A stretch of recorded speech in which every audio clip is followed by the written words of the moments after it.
pagi kepada kita semuanya yang dikasihi Tuhan. Tuhan Yesus memberkati. Pagi hari ini saya menyampaikan renungan singkat firman Tuhan untuk kemuliaan nama Tuhan yang kita akan baca dari Lukas 19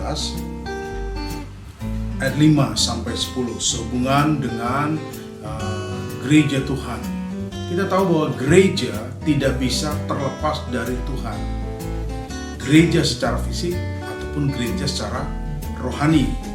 Gereja secara fisik adalah fasilitas tempat ibadah untuk kita memuji menyembah nama Tuhan. Tempat itu ya tentu bisa relatif dengan ukuran panjang lebar, dengan fasilitas segala macam itu bisa relatif. Tapi kalau kita berbicara gereja Tuhan, maka itu berbicara dalam substansi yang lebih penting lagi. Apakah itu?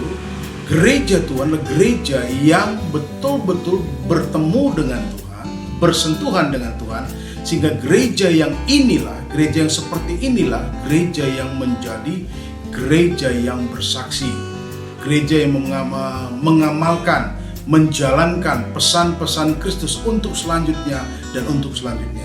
Kita baca firman Tuhan, Lukas pasal 19 ayat 5 sampai 10.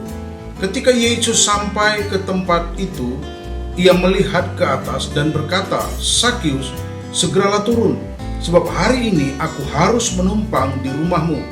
Lalu Sakius segera turun dan menerima Yesus dengan sukacita. Tetapi semua orang yang melihat hal itu bersungut-sungut, katanya, "Ia menumpang di rumah orang berdosa." Tetapi Sakius berdiri dan berkata kepada Tuhan, "Tuhan, setengah dari milikku akan kuberikan kepada orang miskin. Dan sekiranya ada sesuatu yang kuperas dari seseorang, akan kukembalikan 4 kali lipat." Kata Yesus kepadanya, "Hari ini telah terjadi keselamatan kepada rumah ini, karena orang ini pun anak Abraham. Sebab anak manusia datang untuk mencari dan menyelamatkan yang hilang." Puji Tuhan. Cerita tentang Sakius. Siapakah Sakius? Sakius adalah kepala pemungut cukai. Dalam ayat 1 ayat kedua dikatakan, di situ ada seorang bernama Sakius, kepala pemungut cukai, dan ia seorang yang kaya.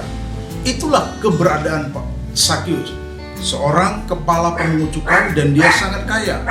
Nah, hari ini dia bertemu dengan Kristus Yesus. Apa yang terjadi setelah dia ketemu dengan Tuhan Yesus? Ini pengalaman yang luar biasa. Dia mengupayakan untuk melihat siapakah Yesus itu, karena fisiknya pendek. Tetapi puji Tuhan, ketika dia mengupayakannya dengan menaiki sebuah pohon, lalu dia melihat Yesus, lalu justru Yesus pun memberikan kesempatan kepada Sakius untuk Sakius menerima dia. Keinginan Sakius hanya untuk melihat orang seperti apakah Yesus itu. Tetapi yang didapatkan justru Yesus lebih dekat kepada dia dan tinggal di rumahnya. Katakanlah untuk satu waktu yang tidak begitu lama. Tapi pengalaman bersama dengan Yesus itulah pengalaman yang merubah hidupnya, merubah konsep berpikirnya. Keberadaan Yesus yang datang ke rumahnya itulah yang membuat dia berani sekarang berkata, "Tuhan, setengah dari hartaku kuberikan kepada orang miskin. Dan sekiranya ada orang yang aku tipu, aku bohongi, aku kembalikan 4 kali lipat." Pengalaman-pengalaman itu tidak bisa dikerjakan dengan terapi manusia, didikan manusia. Pengalaman itu bisa terjadi karena pengalaman tersebut bertemu dengan Yesus. Ini yang penting bagi kita. Gereja selalu bersentuhan dengan Tuhan. Gereja selalu merasakan kehadiran Tuhan dalam dirinya. Gereja secara rohani. Nah, oleh sebab itu gereja juga bertanggung jawab menyampaikan.